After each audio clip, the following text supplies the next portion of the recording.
buenos días a todas las personas que el día de hoy nos acompañan en este primer viernes de Derecho Agrario. Estamos muy contentos de poderles recibir tanto al personal de los tribunales agrarios, de los tribunales unitarios y de la Sala Superior, como aquellas personas del sector agrario que nos acompañan de la Procuraduría Agraria, el Registro Agrario Nacional, la Secretaría de Desarrollo Agrario Territorial y Urbano, la Secretaría, por supuesto, en esta ocasión, del Trabajo y Previsión Social, a los abogadas, abogados, a los peritos, peritas, a los sujetos de derecho y, por supuesto, también a quienes nos acompañan desde las universidades, ya sea el personal docente, como los estudiantes, así como de estas instituciones públicas y privadas. Agradecemos que nos acompañen el día de hoy en un tema muy interesante. Antes que todo, quiero agradecer al Centro de Estudios de Justicia Agraria y su titular, la doctora Rosalba Velázquez Peñarrieta, por la invitación que me han hecho a poder moderar y tener la participación el día de hoy. En este tema tan interesante y sobre todo en darle continuidad al programa de Viernes Agrarios implementado por la magistrada presidenta, la licenciada Maribel Concepción Méndez de Lara, así como todo el honorable pleno del Tribunal Superior Agrario. Me siento muy honrada y agradecida de darles la bienvenida.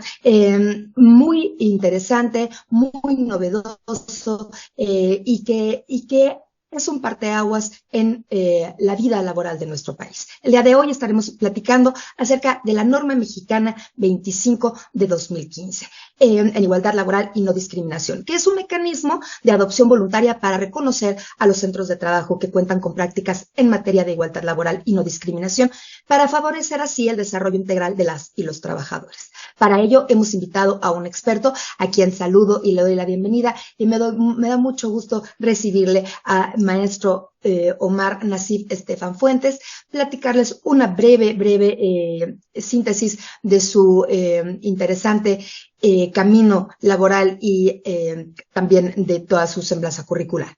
El maestro Omar Nassif Estefan Fuentes es maestro en Administración Pública por el Departamento de Ciencia Política de la University College London y es licenciado en Derecho por la Facultad de Derecho de la Universidad Nacional Autónoma de México. Fungió como funcionario público en la Secretaría de Relaciones Exteriores y en la Secretaría de Hacienda y Crédito Público. Se ha desempeñado en la Agencia Internacional de Energía de la Organización para la Cooperación y el Desarrollo Económico de la OCDE y también cuenta con una amplia experiencia como consultor laborando en diferentes instituciones, entre los que destaca la Dirección de Gobernanza Pública de la OCDE, el Programa de Naciones Unidas para el Desarrollo en México, así como el Instituto Federal de Acceso a la Información, IFAI. Actualmente ocupa el cargo de Director General de Previsión Social de la Secretaría del Trabajo y Previsión Social. Maestro, le damos la más cordial bienvenida. El micrófono es suyo. Te escuchamos. Muchas gracias. Muy buenos días a todas las personas que nos acompañan el día de hoy vía virtual.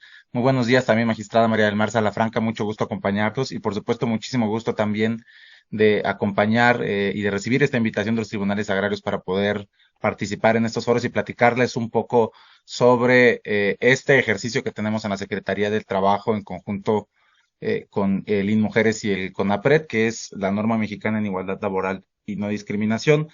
No sé si me pueden apoyar proyectando la presentación que preparamos. Y mientras les voy platicando, voy comenzando acerca de la norma, platicándoles acerca de la norma mexicana en igualdad laboral y no discriminación. En primer lugar, me gustaría comenzar hablando de las especificidades que tiene un instrumento como es una norma mexicana en oposición a una norma oficial mexicana. Muchas veces utilizamos los términos de manera indistinta y creo que es importante que todos ustedes tengan presente las diferencias que existen entre un tipo de ordenamiento y el otro. A ver si podemos pasar a la primera diapositiva, por favor.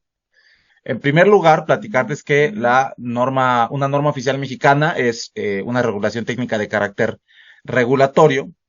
Su función principal es proteger a los usuarios garantizando que los productos sean seguros y proteger los recursos naturales o vías de comunicación, pero también pueden existir otros objetivos legítimos que establece la Ley de Infraestructura de la Calidad, como procesos, productos, servicios.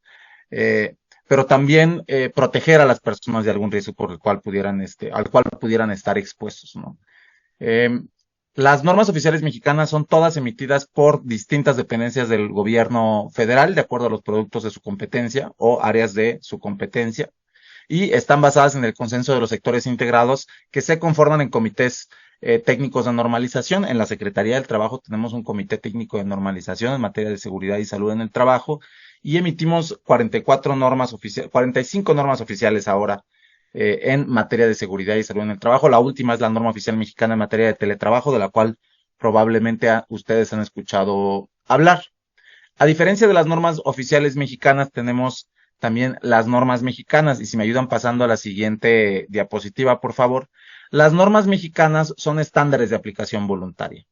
En la última modificación legal que tuvimos al marco regulatorio aplicable, pasamos de la Ley Federal sobre Metrología y Normalización, que establecía justamente la existencia de las normas oficiales mexicanas y de las normas mexicanas, a una denominación distinta en la cual tenemos las normas oficiales mexicanas y los estándares, que son, digamos, la sucesión o la segunda versión de las normas mexicanas.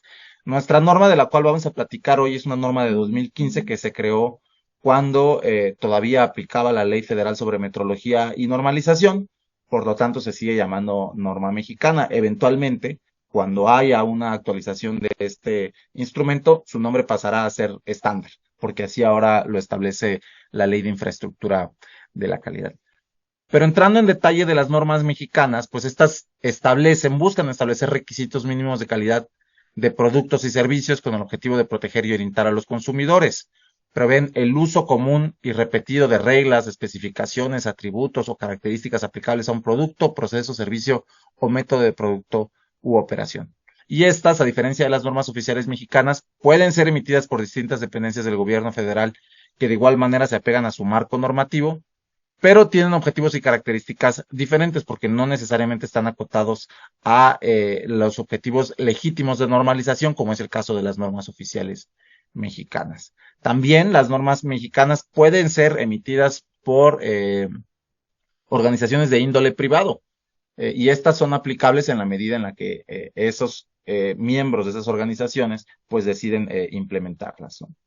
Vamos a pasar ahora sí a la siguiente norma. Una vez establecida esta diferencia entre las normas oficiales mexicanas y las normas normas mexicanas, quiero platicaros un poquito del camino que hemos recorrido en el gobierno para la creación de esta norma mexicana, la 025. Y tenemos un camino en el cual distintas dependencias han aportado su visión para la creación de esta norma mexicana. En primer lugar, el modelo de equidad de género de mujeres, que era un instrumento que el Instituto Nacional de las Mujeres había establecido justamente buscando que existieran una equidad de condiciones en los centros de trabajo a lo largo del país. También el Consejo Nacional para Prevenir la Discriminación, CONAPRED, en su momento creó una guía de acción contra la discriminación llamada Institución Comprometida con la Inclusión o guía ICI. Esta guía justamente también lo que buscaba era en el ámbito de las competencias del CONAPRED establecer estándares o guías que las instituciones, centros de trabajo, organismos podían implementar para garantizar que el manejo de personal y que la cultura organizacional fuera libre de discriminación. De la misma manera, la Secretaría del Trabajo, ya como norma mexicana, creó en el 2012 una norma mexicana para la igualdad laboral entre mujeres y hombres. Este instrumento que es, digamos, el primer instrumento que es el antecedente directo de esta norma mexicana, se complementó, sí, en su momento, con todos los elementos que en su momento también crearon tanto el INMujeres como el CONAPRED en estos dos instrumentos que ven ustedes en pantalla, para en 2015 entonces crearse la versión que conocemos de la norma mexicana en igualdad laboral y no discriminación. Se publicó el 19 de octubre del 2015 y en 2020 la ratificamos en sus mismos términos por otros 5 años de acuerdo a la entonces Ley Federal sobre Metrología y Normalización y la actual Ley de Infraestructura de la Calidad. Las normas oficiales mexicanas, las normas mexicanas o estándares requieren actualizarse cada 5 años para constatar que su vigencia puede continuar en los mismos términos o en caso contrario que la norma se modifica, ¿sí? Para incorporar alguna disposición nueva o eliminar alguna o actualizar en general el contenido de la misma. Entonces, nuestra norma está vigente por los próximos 5 años hasta 2025 en los términos en los cuales fue refrendada, que es los mismos en los cuales se publicó en el año 2015. 2015. Vamos a tener ya 10 años entonces de la norma mexicana 025. Pasamos a la siguiente diapositiva, por favor. Ahora sí entrando en materia sobre qué es la norma 025-2015 en igualdad laboral y no discriminación. Bueno, pues es un mecanismo voluntario eh, que busca certificar o reconocer a los centros de trabajo que cuentan con prácticas de igualdad laboral y no discriminación para favorecer el desarrollo integral de las y los trabajadores en esos centros de trabajo. Tiene como objetivo justamente reconocer a estos centros que cuentan e implementan prácticas de igualdad laboral y no discriminación, y tienen como público objetivo centros de trabajo públicos, privados y sociales establecidos en la República Mexicana de cualquier tamaño, sector o actividad. Tenemos centros de trabajo certificados en la norma mexicana 025 del sector privado, también del sector público, tenemos para estatales, gobiernos municipales, gobiernos estatales. Entonces, está abierto a todos los centros de trabajo que quieran establecer prácticas a favor de la igualdad laboral y la no discriminación, y que busquen además certificarse en la implementación de estas prácticas. La norma mexicana tiene distintos ejes, lo vamos a ver en la siguiente diapositiva, que son los pilares en los cuales se constituyen las prácticas que son certificadas para la validación de esta norma. Si pasamos a la siguiente diapositiva, por favor. ¿Cuáles son estos ejes? En primer lugar, incorporar la perspectiva de género y no discriminación en los procesos de reclutamiento, selección, movilidad y capacitación. Garantizar también la igualdad salarial, la implementación de acciones para prevenir y atender la violencia laboral, y también acciones de corresponsabilidad entre la vida familiar y personal de sus trabajadores con igualdad de trato y oportunidades. Siguiente diapositiva, por favor. Ustedes pueden encontrar la norma mexicana 025 en el sitio web que ven en la página de internet. Si buscan en cualquier buscador norma mexicana 025 en igualdad laboral y no discriminación, van a encontrar el contenido de la norma. Cuando un centro de trabajo se certifica en la norma, tiene una validez, esta certificación, de 4 años, y se requiere un puntaje mínimo aprobatorio de 70 puntos sobre 100, de los cuales hay que cumplir con ciertos requisitos críticos obligatorios que constituyen 30 puntos dentro de los 14 requisitos que están establecidos en la norma. La norma incorpora medidas de nivelación, de inclusión y acciones afirmativas que buscan implementar una mejora continua en el centro de trabajo. Y el centro de trabajo que se certifique en la norma puede tener distintas certificaciones, distintos tipos, dependiendo del puntaje que obtengan en el proceso de certificación, pudiendo ser de nivel oro, bronce o plata, de acuerdo a estos justamente criterios previstos en la norma. Tenemos actualmente 11 organismos de certificación acreditados para evaluar y certificar la norma, que son terceros privados que certifican de manera independiente, objetiva e imparcial que el centro de trabajo que está buscando certificarse efectivamente está cumpliendo con los objetivos que se establecen en la norma mexicana. Más adelante vamos a entrar en el detalle de cómo funciona este proceso de certificación y cuál es el carácter o el rol que guardan la Secretaría del Trabajo, el INMUJERES o el CONAPRED en este proceso. Pasamos a la siguiente, por favor. ¿Cómo es el proceso de certificación entonces de esta norma? Este consta de distintas etapas y vamos a abordarlos uno por uno en las diapositivas que siguen. Adelante, por favor. En primer lugar, comentarles que tenemos una convocatoria permanente para la certificación en la norma mexicana. Esto es, no abre una fecha o un periodo. Los centros de trabajo interesados en certificarse en la norma se pueden acercar de manera permanente durante el transcurso del año a cualquier institución de las que conforman el comité de la interinstitucional de la norma, pero una vez que lo hacen, en una segunda etapa es necesario que los centros de trabajo se registren a través de una cédula de registro que está a cargo de la Secretaría del Trabajo exclusivamente, y que firmen una carta compromiso. Una vez que firman esta carta compromiso, se les otorga un folio a solicitud, por supuesto, de los centros de trabajo, y entonces nosotros configuramos un padrón en la Secretaría del Trabajo de todos los centros de trabajo que están en proceso de certificación. Además, se hace un diagnóstico de autoevaluación en los cuales los centros de trabajo pueden tener certeza de en dónde se encuentra, si quisieran certificarse en ese momento, y inician un proceso de certificación ante un organismo certificador autorizado, que es un tercero privado, por supuesto que tiene un costo. Y una vez que tenemos esta etapa 2 concluida, pasamos a la etapa 3, que vamos a ver en la siguiente diapositiva, por favor, en la cual ya entramos en un periodo de asesorías. En las asesorías pueden participar indistintamente servidores públicos, personas servidoras públicas, tanto de la Secretaría del Trabajo, del CONAPRED o del INMUJERES. Hay centros de trabajo que todo el camino lo recorren de la mano del INMUJERES, otros que lo hacen de la mano de CONAPRED y otros tantos que lo hacen de la mano de la Secretaría del Trabajo y Previsión Social. Nosotros contamos con un comité interinstitucional entre estas tres instituciones en el cual nos mantenemos actualizados sobre cuáles son los criterios, las dudas más frecuentes, en fin, hablamos de cuáles son los centros de trabajo que se encuentran interesados también y desarrollamos herramientas de apoyo, ¿sí? Para que los centros de trabajo puedan certificarse en los 14 requisitos que conforman esta norma mexicana. Como comentábamos hace un momento, la certificación de la norma mexicana puede darse en distintos niveles dependiendo de las acciones que los centros de trabajo implementen. Pueden ser de nivel bronce, de nivel plata o nivel oro, y los centros de trabajo tienen que cumplir siempre con todos los requisitos críticos, pero con los no críticos, digamos, hay un abanico de opciones que los centros de trabajo pueden implementar en razón del tipo de actividad que realizan, de la realidad, en fin, hasta de la cultura organizacional del centro de trabajo. Vamos a pasar a la diapositiva 4, por favor. Una vez que los centros de trabajo cumplieron con todas las cosas y de la mano de las instituciones y de los organismos de certificación, se da lo que se llama una auditoría de certificación en la norma mexicana.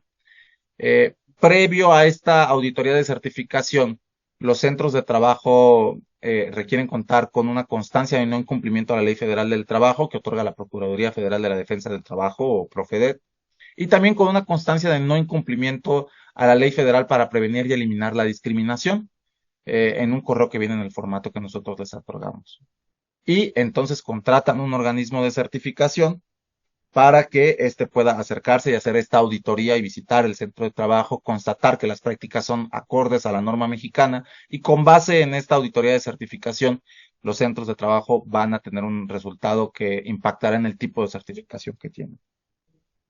Una vez que los centros de trabajo concluyen con esta auditoría de certificación, pasamos a la etapa 5, en la cual se otorga el derecho de uso de marca del Consejo Interinstitucional a través de un correo electrónico. Ahí ven ustedes las instituciones que conforman este Consejo Interinstitucional, del cual ya hemos platicado. Y entonces ya pueden utilizar entonces la marca, decir estoy certificado en la norma mexicana en igualdad laboral y no discriminación, pero no termina ahí, por supuesto, la práctica, porque buscamos que los centros de trabajo que están certificados tengan una mejora continua en sus prácticas, en su cultura organizacional, y entonces en una etapa que llamamos etapa 6 se da las acciones de mejora continua y una visita de vigilancia también a los centros de trabajo. Si pasamos a la siguiente diapositiva, por favor. Muchas gracias. Entonces tenemos una visita de vigilancia que se realiza a los centros de trabajo certificados de forma bianual, o sea, cada 2 años, para verificar que se mantiene el cumplimiento con los requisitos y condiciones que dieron lugar a la certificación. En este caso, se certifica o se valora que hay un cumplimiento del 100% de los puntos críticos del centro de trabajo y que se mantienen las condiciones que propiciaron la certificación. Esto es, el centro de trabajo no puede, la idea es que no, diluya o sea más laxo en las prácticas que originaron la certificación, y en caso de que hubieran ciertos cambios o ciertas áreas de oportunidad, pues se busca también solventar las áreas de oportunidad que pudieran detectarse en esta auditoría a través de un plan de acción para la certificación. Por supuesto que en caso de que los centros de trabajo no den cumplimiento en el tiempo establecido a las observaciones que se pudieran dar, los certificados pueden ser suspendidos durante 60 días o en su caso también cancelados. Si pasamos a la siguiente diapositiva, quiero platicarles un poquito también del Consejo Interinstitucional que conforman las dependencias o instituciones de las cuales ya hemos hablado. Este organismo está integrado por la Secretaría del Trabajo y Previsión Social, el INMUJERES y el CONAPRED, y tiene como objetivo promover la implementación de la norma en los centros de trabajo de todo el país. Trabajamos de la mano incansablemente con el INMUJERES y con el CONAPRED. Cada uno tiene un área de experiencia que es muy valorado en la integración de la norma, y este trabajo se ve reflejado en las mejoras que vamos a tener en la norma mexicana en el año 2023, que buscan primordialmente incorporar requisitos críticos en materia de igualdad salarial que incidan en la reducción de la brecha salarial entre mujeres y hombres. Estamos hablando de manera muy concreta en mecanismos que van a medir las diferencias salariales que pueden existir entre hombres y mujeres al interior de los centros de trabajo para que las personas trabajadoras puedan saber cuál es la brecha salarial que existe al interior de ese empleador y que puedan en todo caso emprender acciones también para mejorar y reducir esas brechas salariales. Este mecanismo de mejora a la norma mexicana que se va a dar en el año 2023, por supuesto, se realiza de la mano de la Secretaría de Economía, que es la institución que está a cargo de los procesos de actualización de las normas y estándares de conformidad con la Ley de Infraestructura de la Calidad. Si pasamos a la siguiente diapositiva, quiero platicarles la numeralia que tenemos actualmente vigente en la norma mexicana. Tenemos 6,074 sitios laborales, 539 centros de trabajo certificados que benefician a 936,686 personas. Casi 1 millón de personas se encuentran trabajando en centros de trabajo que están certificados en la norma mexicana en igualdad laboral y no discriminación, de los cuales 440,466 son mujeres y 495,795 personas son hombres. Estos son datos a la última actualización que tenemos con fecha 10 de diciembre del año pasado. Ahora, quisiera entrar en los requisitos de la norma mexicana para que puedan ustedes conocer cómo se integra esta norma, cuáles son las obligaciones que adquieren los centros de trabajo que desean certificarse en este instrumento. Y en primer lugar, si pasamos a la siguiente diapositiva, vamos a ver en pantalla cuáles son, la siguiente por favor, los requisitos críticos de los cuales hablábamos, ¿no? Tenemos 5 requisitos críticos que conforman 30 puntos. Estos requisitos los tienen que cumplir sí o sí los centros de trabajo que buscan certificarse en la norma. Y los ven ustedes en pantalla, pero los voy a leer nada más porque creo que son muy importantes, como el nombre lo indica, requisitos críticos. En primer lugar, contar con una política de igualdad laboral y no discriminación, que es, digamos, un instrumento en el cual se plasma la visión institucional, organizacional del centro de trabajo a favor de la igualdad laboral y no discriminación. También la integración de un comité para la igualdad y no discriminación. La implementación de procesos de reclutamiento y selección de personal sin discriminación. La existencia de un mecanismo de auditoría interna. Y finalmente la medición del clima laboral de manera similar a la norma 035 que probablemente conocen ustedes de factores de riesgo psicosocial. Y si pasamos a la siguiente diapositiva, vamos a encontrar también cuáles son los requisitos no críticos que conforman esta norma, que también son muy importantes. Son hasta 9 requisitos críticos que suman 70 puntos y que en suma con los requisitos críticos suman los 100 puntos de los cuales hablábamos. Un centro de trabajo no está obligado a cumplir todos estos requisitos no críticos, pero con la suma de los 30 puntos que se tienen que dar en requisitos críticos, los centros de trabajo tienen que tener al menos 70 puntos para poder obtener la certificación. Esto quiere decir que en la suma de los requisitos no críticos, los centros de trabajo tienen que tener al menos 50 puntos que pueden estar distribuidos de distinta manera en atención a la realidad del centro de trabajo o a la capacidad organizacional que pudiera tener la institución que busque certificarse en la norma. Hay centros de trabajo que implementan el código de ética y mecanismos de igualdad salarial. Hay otros que establecen mecanismos de corresponsabilidad en la vida laboral y personal. Y por supuesto, lo que buscamos nosotros siempre desde la Secretaría del Trabajo y las otras instituciones que conforman el Comité Interinstitucional es acercar a los centros de trabajo lo más que se pueda al 100%, ¿no? Si ya estamos haciendo el esfuerzo de certificación en la norma mexicana, por supuesto que a nosotros nos gusta ver un cumplimiento lo más amplio y vasto posible. Sin embargo, la realidad es que los centros de trabajo son libres de poder escoger cuáles son los mecanismos o los requisitos no críticos que pueden cumplir en razón de lo que ya platicamos, ¿no? Si pasamos a la siguiente diapositiva, por favor. Quiero entrar un poco en el detalle de los requisitos críticos. También creo que es importante para que todos ustedes puedan saber cómo se conforman estos requisitos críticos. En primer lugar, la política de igualdad y no discriminación, como lo comentábamos, es un compromiso de la alta dirección incorporar a todo el personal sin importar el tipo de contrato. A veces tenemos personal que está contratado de manera eventual o temporal. A veces podemos tener consultores que están contratados por una contratación de tipo de honorarios, ¿sí? Pero la idea es que todos formen parte o todos se vean impactados por los beneficios de la implementación de esta norma. También la designación de un responsable de la implementación de la norma, ¿sí? Muchas veces lo que sucede es, pues todos son responsables y al igual que en las cosas de protección civil, cuando todos son responsables de un punto, pues nadie lo es, ¿no? Lo que buscamos es identificar a un perfil que sea el responsable de la implementación de la norma.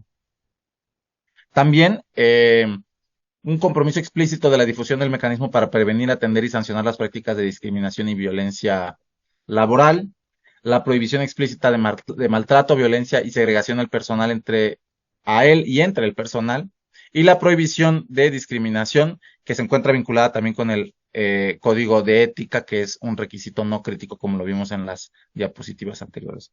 Siguiente diapositiva, por favor.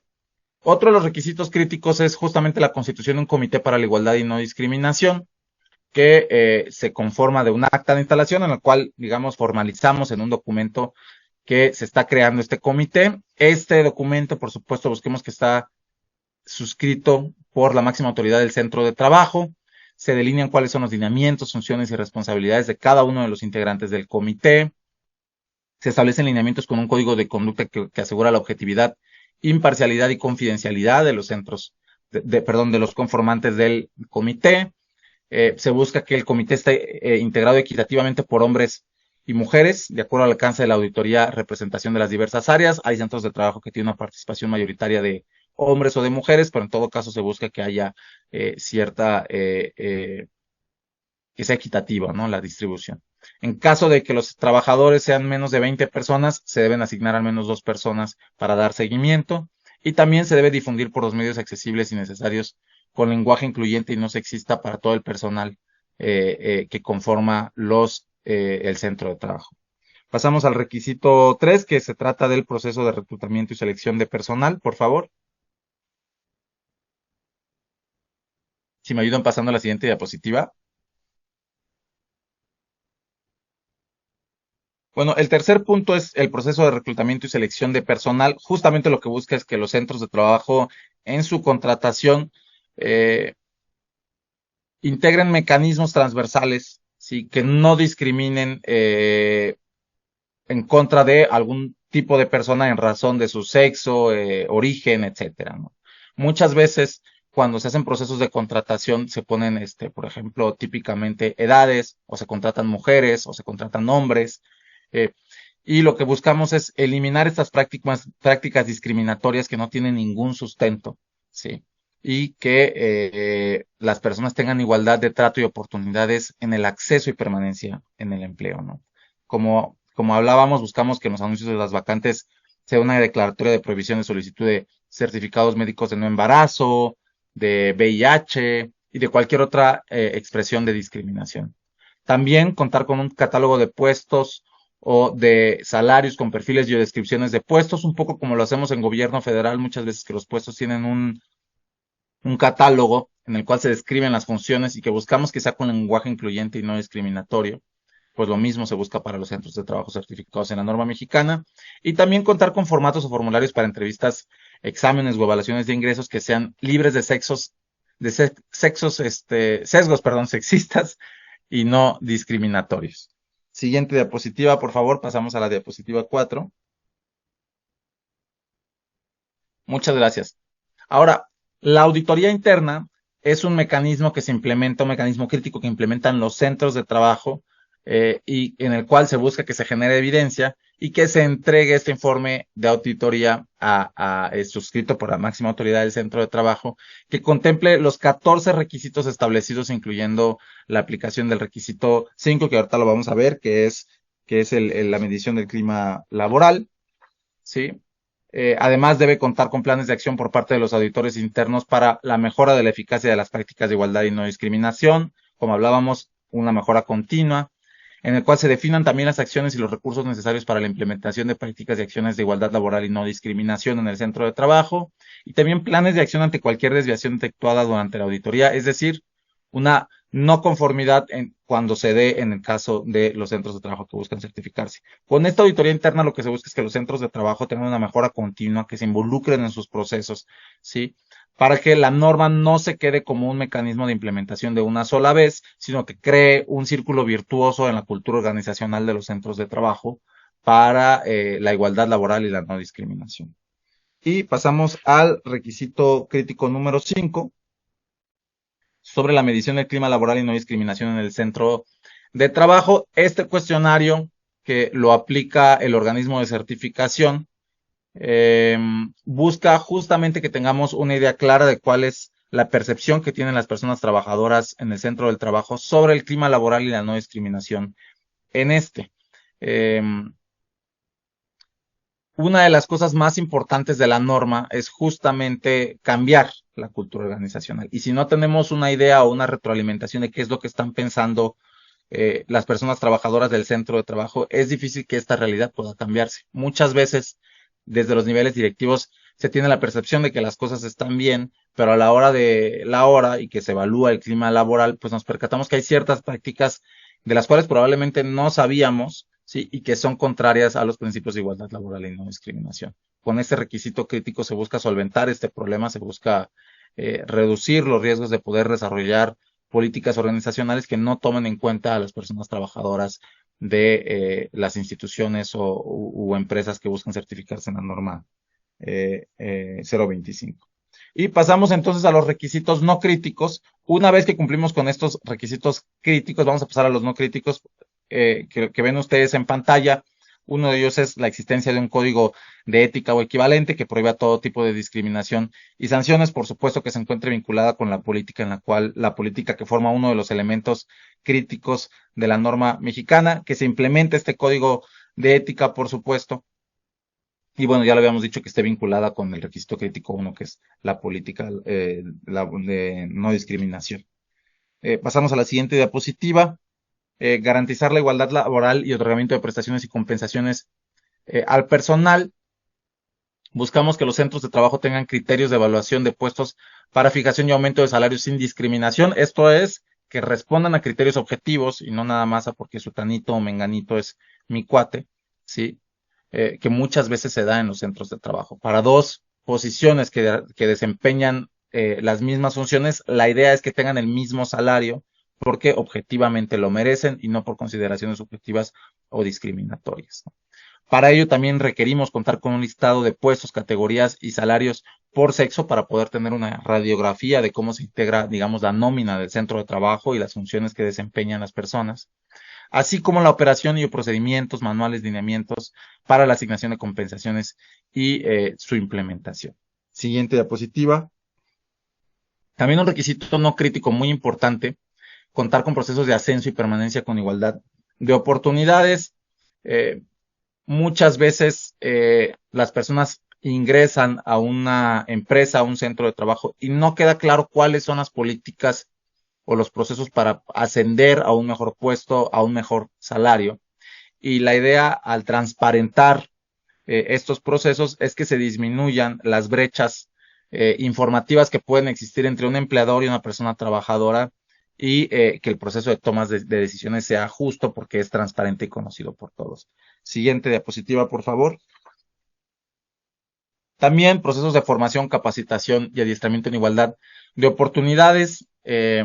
No está de más recordarles a todos y a todas que la Ley Federal del Trabajo establece obligaciones en materia de capacitación y adiestramiento para todos los centros de trabajo del país. Por supuesto, pueden ser diferenciadas en razón del tamaño del centro de trabajo, pero justamente esta disposición va vinculada con las obligaciones en materia de capacitación y adiestramiento.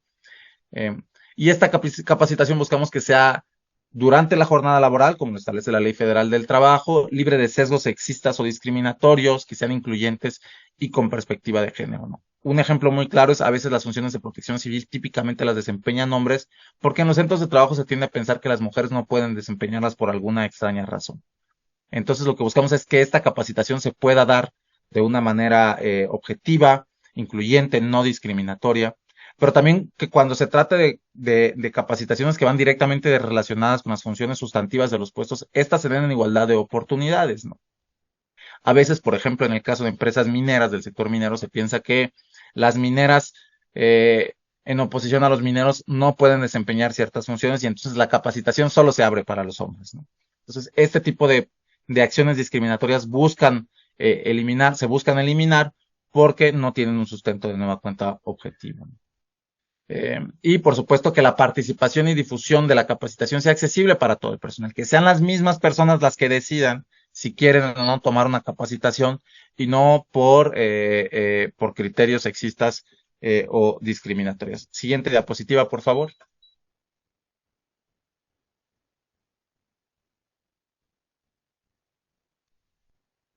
Bueno, también importante contar con un plan de capacitación y sensibilización en igualdad laboral y no discriminación, que todas las personas sepan en el centro de trabajo de qué va la igualdad laboral y la no discriminación, porque muchas veces la discriminación se da entre pares también en el centro de trabajo. Y hay una obligación de los empleadores que las personas que se encuentran en el centro de trabajo tengan las herramientas o conozcan que ciertas acciones que están llevando a cabo pueden ser discriminatorias. Entonces, a través de campañas de sensibilización, buscamos que las personas trabajadoras conozcan sobre la igualdad laboral y no discriminación, contar con registros estadísticos y listas de asistencia a estas capacitaciones, contar con planes o cartas descriptivas de los cursos, talleres o conferencias que se van a dar.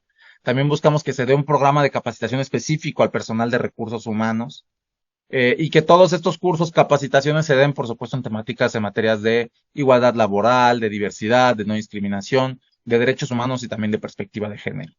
Siguiente diapositiva. También utilizar lenguaje incluyente no sexista y accesible para toda la documentación de los centros de trabajo que están buscando certificarse en la norma. Parece una nimiedad y una obviedad, pero el lenguaje es importante en la medida en la que es una representación muy clara de la política organizacional de una empresa, de un centro de trabajo. Siguiente diapositiva. También uno de los requisitos no críticos es la corresponsabilidad en la vida familiar y personal con igualdad de oportunidades.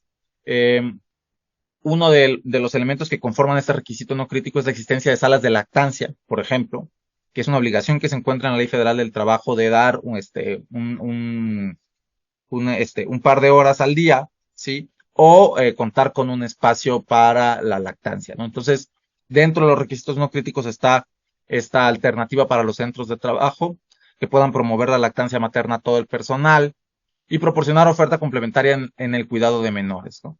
Ahora, entrando de manera muy particular en la corresponsabilidad, buscamos que los centros de trabajo puedan implementar medidas para la flexibilización de los horarios.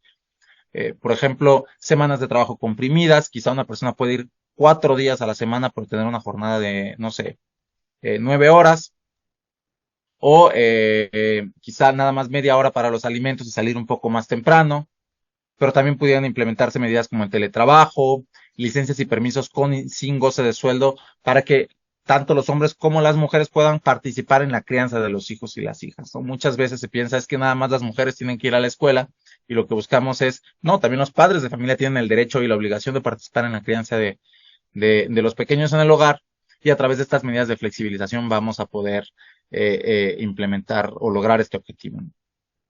También medidas para atender necesidades y cuidados a dependientes y terceros. A veces el abuelo o la abuela vive en casa y esta labor de cuidado se busca que sea repartida de manera equitativa entre hombres y mujeres, para lo cual buscamos que los centros de trabajo reconozcan en primer lugar que estas labores deben cumplirlas en igualdad de condiciones hombres y mujeres y que una vez que se reconoce esta necesidad o esta obligación, puedan implementar medidas que justamente permitan la cristalización de esta corresponsabilidad. También una licencia de paternidad de al menos 5 días para los hombres y una difusión constante en el centro de trabajo para que los hombres tomen sus días de paternidad. Siguiente diapositiva, por favor. Uno de los requisitos también muy importantes es la accesibilidad en los centros de trabajo. Y buscamos que los centros de trabajo tengan un plan de ajustes razonables que permitan la accesibilidad de todo tipo de personas a los centros de trabajo, una comunicación accesible en la documentación interna y en las páginas web para consulta interna y externa de las empresas, documentación interna, con imágenes y representaciones gráficas, con lenguaje claro y sencillo, con aplicaciones de usuarios con audio y que las personas puedan recibir información según las preferencias del usuario. También que el programa de protección civil incluya a personas adultas mayores, mujeres embarazadas y personas con discapacidad, en la idea de que no solo la accesibilidad se trata de tener rampas, ¿sí? En el centro de trabajo, o escritorios para personas con talla pequeña, o escritorios para personas con sillas de ruedas, sino que además, en caso de que ocurra un siniestro, estas personas saben que van a poder ser evacuadas y que se van a sentir seguras ante la ocurrencia de un siniestro. Siguiente diapositiva, por favor. Finalmente, dentro de los requisitos críticos, buscamos que los centros de trabajo cuenten con mecanismos y regulaciones para prevenir, atender y sancionar prácticas de discriminación y violencia laboral. ¿Cómo se configura esto? Bueno, a través de protocolos, códigos, lineamientos para prevenir y atender la violencia laboral, la difusión, aplicación, procedimientos o sanciones administrativas ante la existencia de denuncias, por supuesto, la existencia también de informes que acrediten la ejecución de acciones de prevención de las prácticas de discriminación y violencia laboral, y también la existencia de información sobre instancias externas o externas debido a que los procesos pueden existir en caso de controversia o queja. Con esto concluimos los requisitos no críticos de la norma mexicana 025. Por supuesto, es una peinada rápida sobre estos elementos no críticos. Y quiero hablarles ahora del proceso de recertificación de los centros de trabajo. Si pasamos a la siguiente diapositiva, por favor. Vemos que los requisitos de participación para recertificación ante el Consejo Interinstitucional no son muy distintos de la certificación, pero llevan un camino especial. A los 4 años que los centros de trabajo interesados solicitan ante el Consejo Interinstitucional la recertificación, pues nos envían a los siguientes documentos, ¿no? Actualizados, por supuesto. Las constancias actualizadas de no incumplimiento a la Ley Federal del Trabajo y a la Ley Federal para prevenir y eliminar la discriminación, de los cuales hablábamos al inicio de nuestra charla.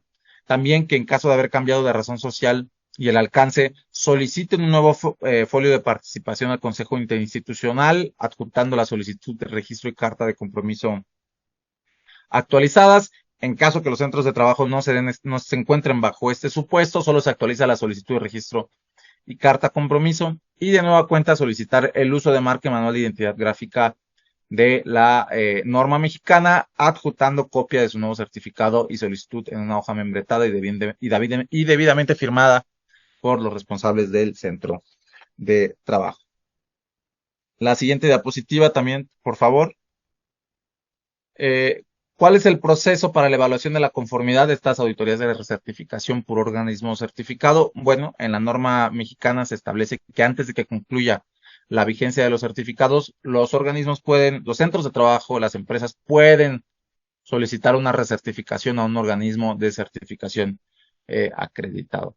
Y una vez que se hayan cumplido con los requisitos críticos y los no críticos para el resto del puntaje, los centros de trabajo pueden obtener la calificación necesaria para certificarse.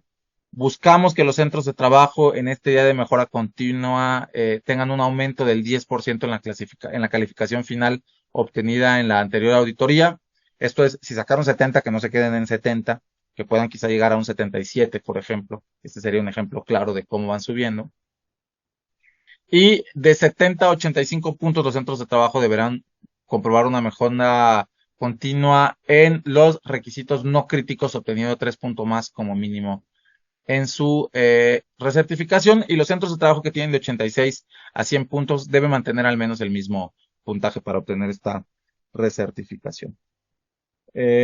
También, si pasamos a la siguiente diapositiva, por favor, vamos a ver de qué van estas medidas de nivelación, de inclusión y acciones afirmativas que conforman la norma mexicana. En primer lugar, la integración de la plantilla de personal con al menos el 40% de un mismo sexo. Esto es, buscamos que no haya una disparidad injustificada en por qué en un centro de trabajo se conforma exclusivamente de hombres o exclusivamente de mujeres, ¿sí? Y con este 40% logramos este objetivo, ¿no? También que exista al menos un 40% de mujeres en el total de la plantilla en puestos directivos. Buscamos que las mujeres no solo estén contratadas en niveles operativos, sino que tengan poder de decisión al interior de los centros de trabajo certificados. También con una contratación de al menos 5% de personal con discapacidad en el centro de trabajo. También la existencia de una figura mediadora o un ombudsperson dentro del mecanismo para prevenir, atender y sancionar las prácticas de discriminación y violencia laboral, y también llevar a cabo actividades o eventos enfocados exclusivamente a fomentar la igualdad y no discriminación y que sean dirigidos al personal del centro de trabajo y sus familias. Esto es, buscamos impactar de la manera más amplia posible, no solo en el centro de trabajo, sino también en la vida diaria de las personas que trabajan en este.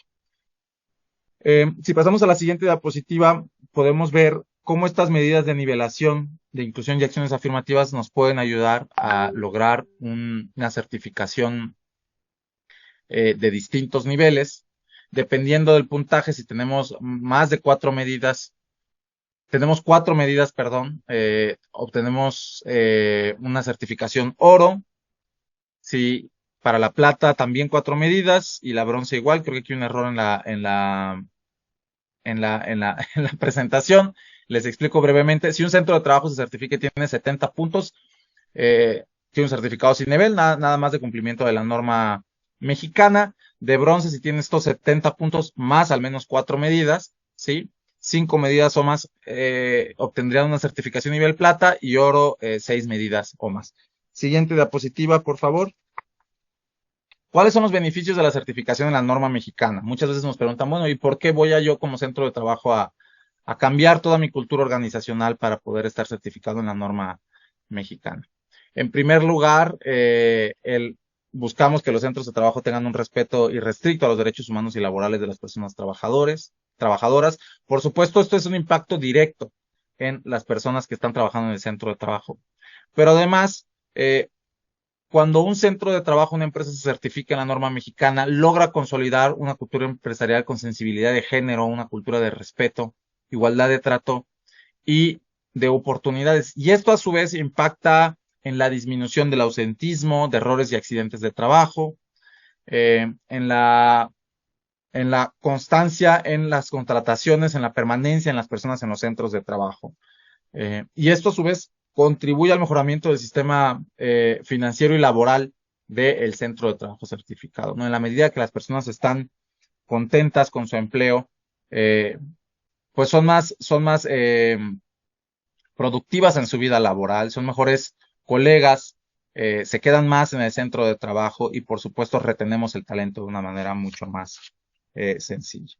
Siguiente diapositiva, por favor. También hay ventajas competitivas para los centros de trabajo que deciden certificarse en la norma mexicana de manera muy clara en la Ley de Adquisiciones y Arrendamientos del Servicio Público. Cuando se trata de una licitación de puntos y porcentajes, hay unos puntos adicionales que se le dan a los centros de trabajo que están certificados. Además, se incluyen en un registro o padrón nacional de centros de trabajo certificados y los centros de trabajo finalmente que se encuentran certificados en la norma mexicana 025 cumplen automáticamente con lo establecido en la norma 035 sobre factores de riesgo psicosocial, que es una norma obligatoria para todos los centros de trabajo, a diferencia de la norma mexicana, que es un estándar de carácter voluntario.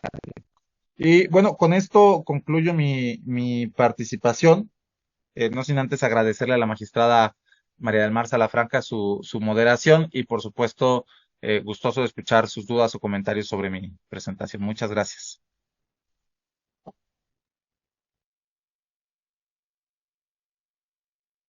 Muchísimas gracias, maestro Estefan. Creo que ha sido muy interesante escucharle. Es importante destacar que la discriminación es una práctica cotidiana que consiste en dar un trato desfavorable o un desprecio inmerecido a determinada persona o grupo de personas y que muchas veces no lo percibimos, pero en algún momento hemos sido víctimas, hemos recibido esta discriminación o incluso la hemos causado.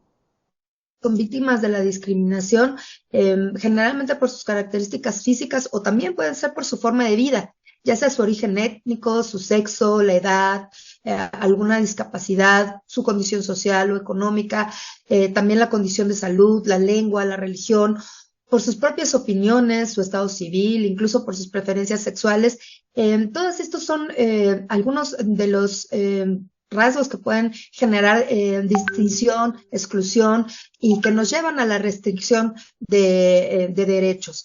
Los efectos de la discriminación en la vida de las personas son altamente negativos y tienen que ver con esta pérdida de los derechos, de la autoestima, de la identidad, generan brechas profundas de desigualdad para acceder a los propios derechos de cada una de las personas y puede generalmente orillar al aislamiento, a vivir de manera normalizada con violencia, y esto impacta en todos los ámbitos de la vida de los seres humanos, por supuesto, de la vida laboral, y de ahí la importancia de la norma 25 que busca esta igualdad de trato y oportunidades de acceso en los puestos de trabajo. A mí me ha llamado mucho la atención la forma en la que, bueno, usted ha expuesto de manera, por supuesto, muy didáctica, muy amena, el que destaquemos que esta norma es un estándar y que busca buenas prácticas a través de la mejora continua. Y esta mejora continua busca la implementación de acciones afirmativas para la igualdad, para no discriminación, y que así se puedan solventar áreas de oportunidad con planes de acción que sean efectivos y que busquen círculos virtuosos en la cultura organizacional, tanto de las instituciones como de los centros de trabajo, para que así puedan estar libres de sesgos sexistas, discriminatorios, y que se puedan generar dentro de los ámbitos de trabajo los ajustes necesarios para una mayor accesibilidad a todas las personas. Y esta parte creo que es muy interesante. Me congratulo de que sea un esfuerzo tripartita entre la Secretaría del Trabajo, entre INMujeres y CONAPRED.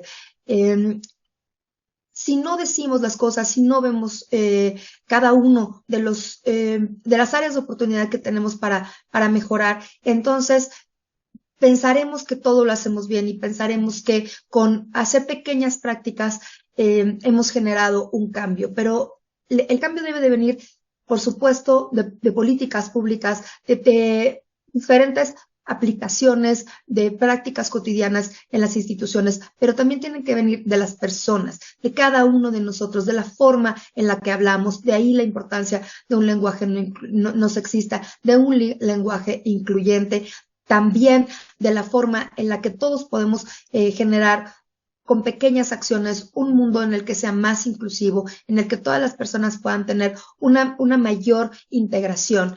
Y usted hablaba de algo interesante, de la movilidad y de no solamente esto, sino no solamente sentirte cómodo, el que tengas la herramienta necesaria o la accesibilidad para poder desarrollar tu trabajo si eres una persona con discapacidad, sino que todos aquellos que formamos parte del entorno también estemos conscientes de que podemos generar un mejor ambiente de trabajo. La verdad, agradezco muchísimo su participación del día de hoy, ha sido interesantísima, y la verdad es que, bueno, ha tenido usted una gran solicitud de saludos, de preguntas.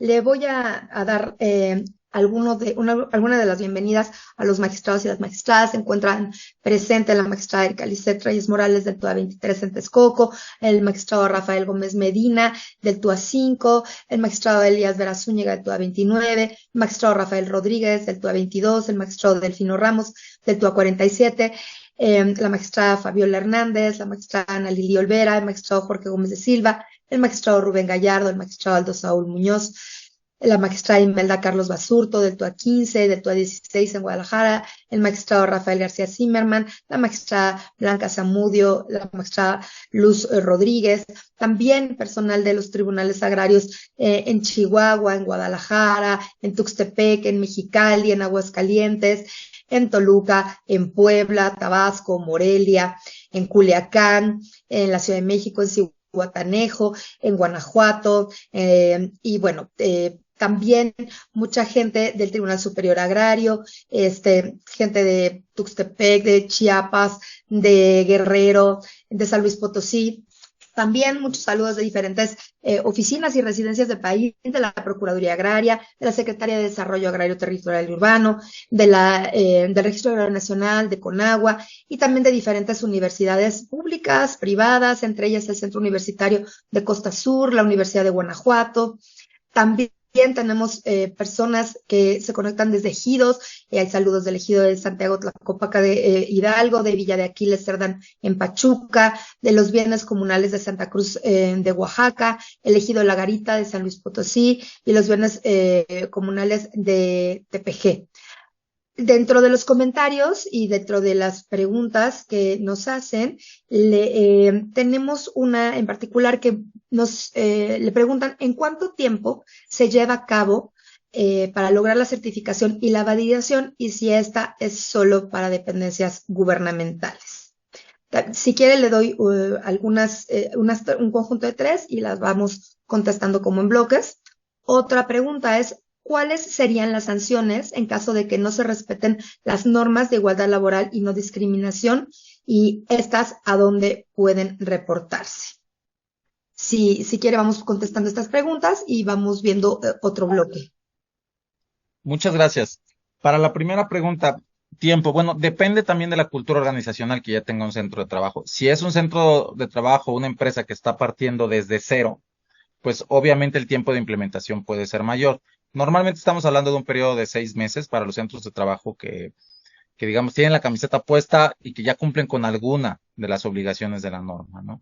Yo creo que depende mucho también de qué tanto, como dije, se pongan la camiseta, sobre todo a nivel digamos, directivo de los centros de trabajo. Eso va a impactar mucho en el tiempo en el que se logre cumplir una certificación. Y justamente esto me lleva a la segunda parte de esta pregunta. No, la certificación es abierta para los centros de trabajo del sector público o privado. Tenemos empresas, tenemos dependencias de gobierno federal, tenemos gobiernos municipales, gobiernos estatales. Entonces está abierto para todos. Y vinculado con la otra pregunta, al tratarse de un estándar de carácter voluntario, no hay sanciones para los centros de trabajo que no cumplan. Muchas de las obligaciones que están en la norma mexicana son obligaciones que ya existen en la Ley Federal del Trabajo, pero otras tantas no lo son. Un ejemplo muy claro, en la Ley Federal del Trabajo está la obligación de tener un protocolo de violencia laboral contra la violencia laboral y la no discriminación. Y esta obligación también se ve reflejada en la norma mexicana. Sin embargo, el no cumplimiento a la norma mexicana no acarrea ninguna sanción por tratarse de un instrumento de carácter voluntario. Muchas gracias. Mire, también les saludan de el Tribunal Unitario del Distrito 25, la magistrada María de la Luz Rodríguez, nos hace una interesante puntualización y sobre todo nos lanza un reto. Dice, considero importante pugnar porque los tribunales agrarios nos certifiquemos. Contribuiría a la mejor impartición de justicia agraria en las condiciones de igualdad entre todas las áreas y todos los niveles. Y bueno, varias magistradas ya se han adherido a este comentario, la magistrada Ana Duarte, y esta parte de llevar a cabo la certificación, nos preguntan también que estos son procesos que son generalmente costosos, que aproximadamente cuál sería el parámetro para llevar a cabo una certificación. Muy buena pregunta. Depende del tamaño del centro de trabajo. La realidad es que en muchos casos, digamos, un centro de trabajo o una organización que tiene cerca de 1,500 empleados, hemos hablado de costos de a partir de 70,000 pesos, hasta, dependiendo del número de centros de trabajo que tengan, eh, hasta, no sé, 200, 300,000 pesos. Depende un poco de la realidad de cada organización, pero en el caso, por ejemplo, de la Secretaría del Trabajo, el costo estuvo más o menos oscilando entre los 70 y los 100,000 pesos por la certificación de los centros de trabajo que se encontraban en la Ciudad de México.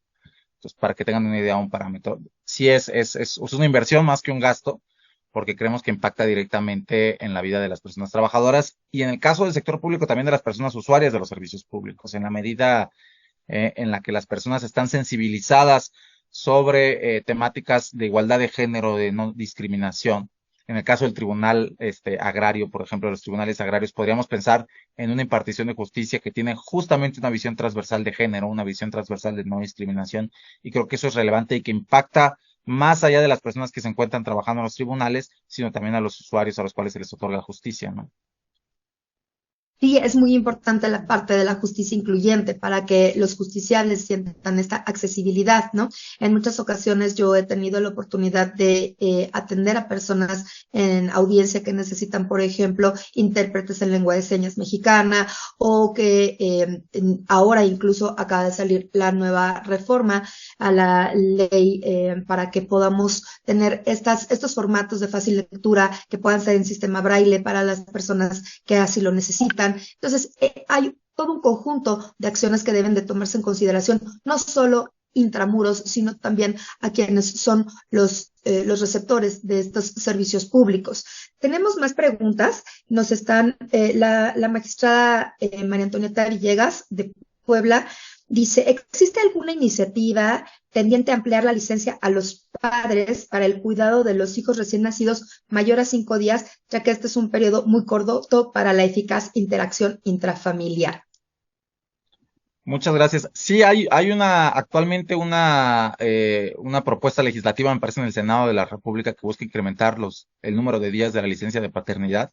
Yo como hombre creo que es un derecho y una obligación participar en la crianza de los menores en casa, de las menores en casa también. Entonces, pues a la expectativa, esperando que se pueda ampliar y que por supuesto tenga su impacto también en la ley de los trabajadores al servicio del Estado. Sí, por supuesto, claro que si hablamos de igualdad, la igualdad de género no solamente está aplicada hacia las mujeres, sino a todas las personas, y que busca cerrar las brechas en todos los campos que se encuentran. Uno de ellos es esta parte de la paternidad. Nos preguntan también si se requiere de alguna persona de la Secretaría del Trabajo y Previsión Social para llevar a cabo la certificación o contratar de algún profesional al respecto. Ya hemos platicado, pero bueno, para que no se quede la pregunta sin una respuesta más puntual. Con mucho gusto. Eh, el proceso de certificación en la norma incluye, por supuesto, la contratación de un organismo privado, que es un tercero que va a evaluar el cumplimiento de la norma, pero además el acompañamiento de una de las tres instituciones que forman parte del Consejo Interinstitucional, que pueden ser la Secretaría del Trabajo, el CONAPRED o el INMUJERES. Por supuesto, estas asesorías son a título gratuito y nos da mucho gusto siempre poder acompañar a las organizaciones públicas o privadas en su proceso de certificación.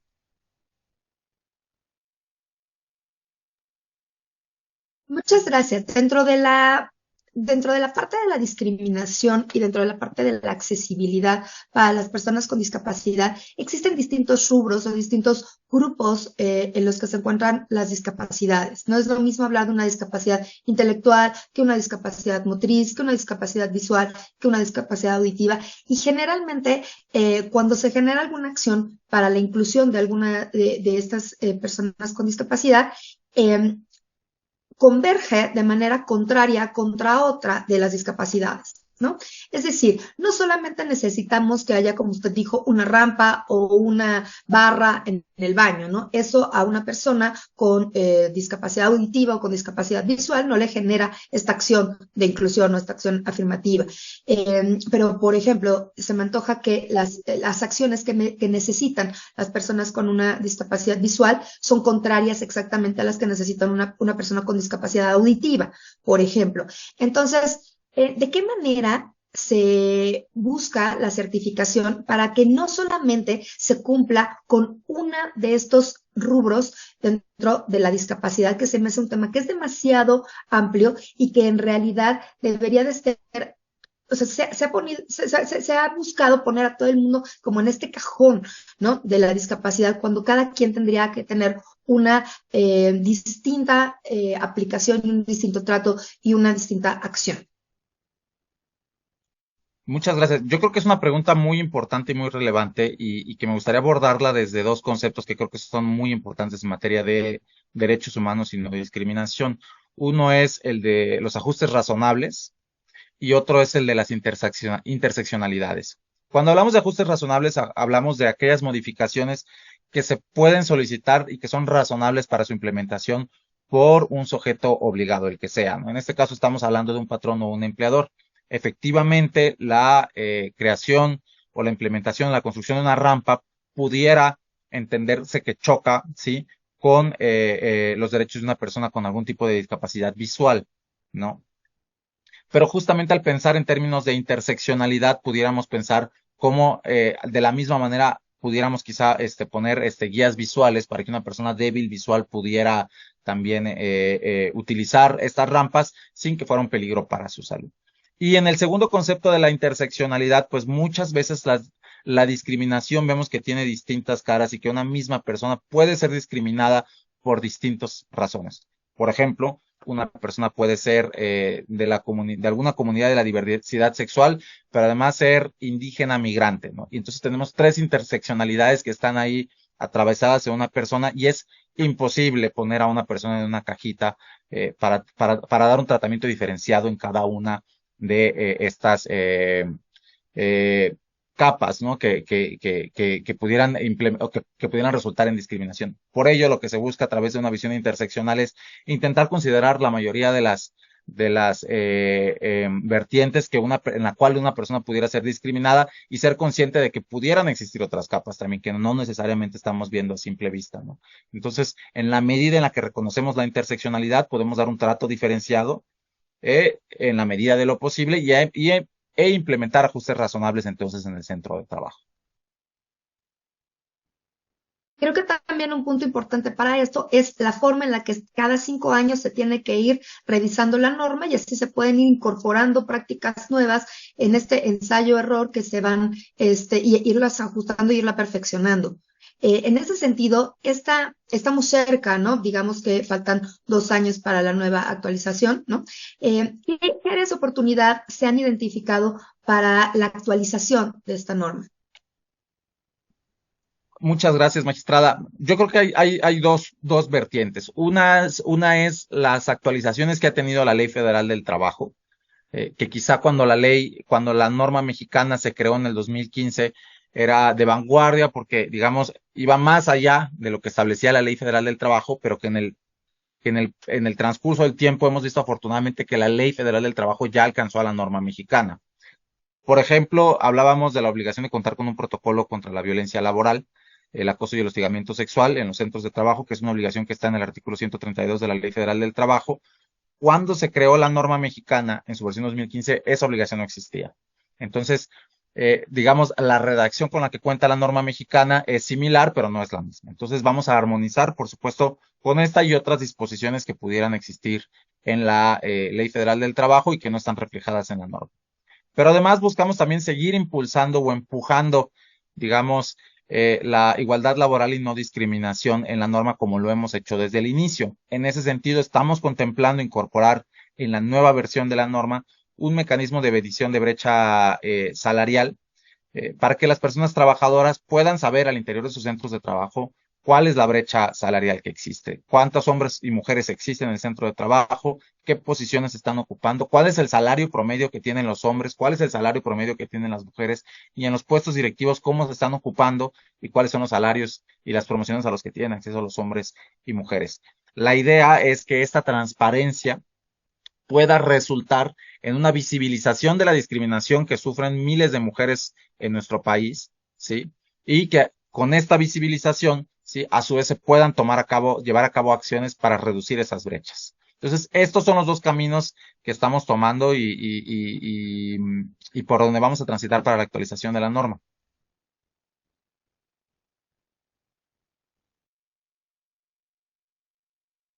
Sí, es muy interesante y yo creo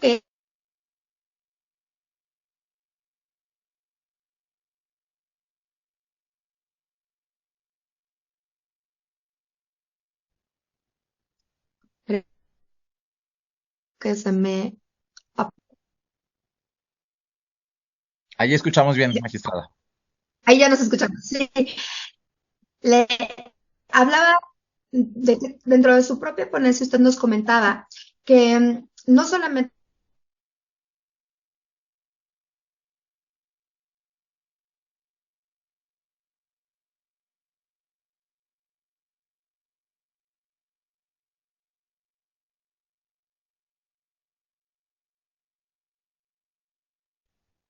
Uy, parece ser que se salió la magistrada, se cayó su internet. Ahí está de vuelta, magistrada. Les ofrezco una disculpa. Lo que pasa es que he tenido problemas con el internet desde varios días aquí en los tribunales. Una disculpa. Pero bueno, le preguntaba que dentro de su propia ponencia nos decía de estos porcentajes, ¿no? Lo del 40% de mujeres, lo del 5% de las personas con discapacidad, pero un punto interesante que usted hablaba es no solamente que estén incorporadas, sino que también accedan a diferentes puestos en los cuales puedan tener diferentes importancia y relevancia dentro de la toma de decisiones. Esta es una parte que va a contemplar o que se busca ampliar dentro de la actualización del.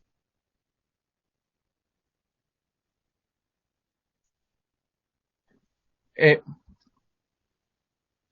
no, no está considerada como tal, como una de las partes que vamos a actualizar, porque el 40% lo que busca es justamente también que haya una distribución más o menos adecuada, ¿no? Al tratarse de un estándar voluntario, lo que buscamos es que sea aplicable para la mayoría de los centros de trabajo, sí.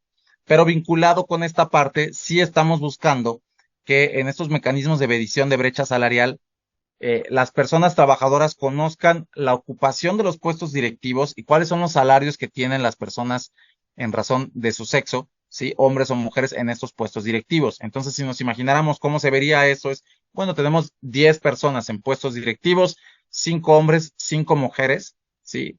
Pero los 5 hombres están ganando 20% más que las mujeres. Entonces, no solo se trata de la ocupación de puestos de nivel directivo, sino también a qué salarios están accediendo, ¿no? Porque a veces lo que sucede es, sí, puestos directivos a 50-50, pero típicamente el hombre está ganando más que la mujer por el mismo tipo de trabajo, ¿no? Entonces, con este mecanismo de medición de brecha, de medición y transparencia de la brecha salarial, buscamos que este tipo de discriminaciones desaparezcan en los centros de trabajo certificados en la norma. Claro, eso es importante, pero no solamente en la cuestión de equidad de género, sino también en la parte de la no discriminación. Es decir, muchas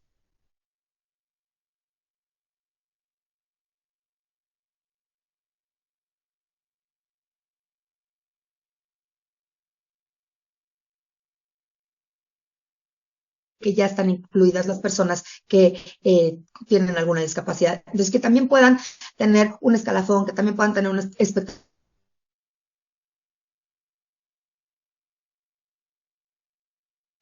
en diferentes puestos de trabajo. Es correcto. Y además que logremos reducir las asimetrías que pueden existir en la toma de decisiones y en la información a la cual tienen acceso las personas trabajadoras. En la medida en que la persona conoce cuál es la realidad de la discriminación y de la igualdad de género en un centro de trabajo, puede decidir si permanece o no ese centro de trabajo. Imaginemos que me voy a llegar a contratar con una empresa, sí, como mujer y veo la brecha salarial que tiene este centro de trabajo en la ocupación de puestos directivos y veo que existe una brecha salarial de 30 o 40% entre los hombres y mujeres. Probablemente no voy a querer trabajar ahí, ¿sí? Porque estoy viendo que hay una diferencia no justificada entre el salario que percibe un hombre de nivel directivo y una mujer de nivel directivo por funciones que se antoja son iguales, ¿no? Entonces, creo que esa es la importancia también de los mecanismos de transparencia, reducir estas asimetrías en la toma de decisiones, en los procesos de contratación, porque esto a su vez permite que las personas puedan decidir en dónde se emplean y que los centros de trabajo también tengan un poco eh, pena de seguir implementando este tipo de prácticas, este tipo de prácticas discriminatorias. Claro, pues tenemos una pregunta en la que nos piden si nos proporcionan nuevamente la dirección para los formatos y dónde deberíamos de acudir para obtenerlos. Esto nos lo pregunta el maestro Rafael Gómez Medina, quien también nos dice que se necesita una verdadera cultura laboral de igualdad como un elemento fundamental para las relaciones laborales y que debe de estar vinculada a las prácticas de igualdad en la sociedad, pero también en la familia. Entonces agradeceríamos si nos puede poner otra vez la dirección de los formatos, por favor.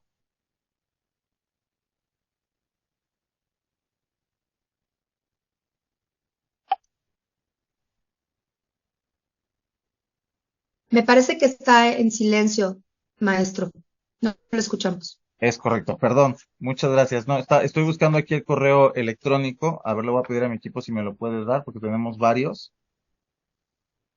Es igualdadlaboral@stps.gov.mx.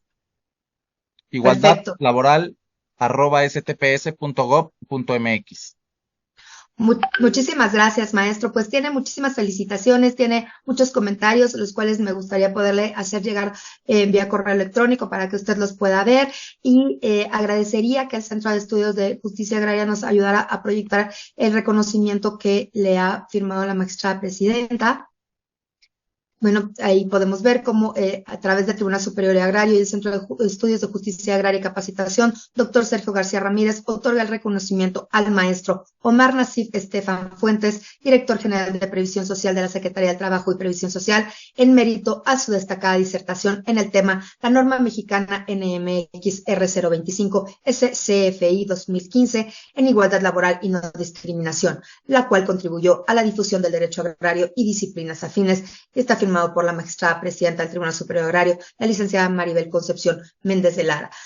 Maestro, agradezco muchísimo su elocuencia, la forma en la que usted ha participado de este tema, la importancia del mismo. Agradecemos también a la Secretaría de Trabajo y Previsión Social, agradecemos al Centro de Justicia Agraria, a todas las personas que se han conectado con nosotros. Ofrezco una disculpa por la mala conexión que he tenido el día de hoy. Bueno, a veces así se conjuntan las cosas, pero hemos salido avantes de ella, y agradezco también, por supuesto, a la titular de la Secretaría del Trabajo, la maestra María Luisa Alcalde, a la magistrada presidenta de los tribunales agrarios, a todo el Pleno del Tribunal Superior Agrario. Muchas gracias por acompañarnos y esperemos que esta sea solamente la primera de sus participaciones en estos viernes de Derecho Agrario. Con mucho gusto, muchas gracias a todos por su asistencia, muchas gracias por la invitación y muchas gracias por su moderación, magistrada Salafranca. Que tengan todos muy bonito día. Muchísimas gracias a todos ustedes.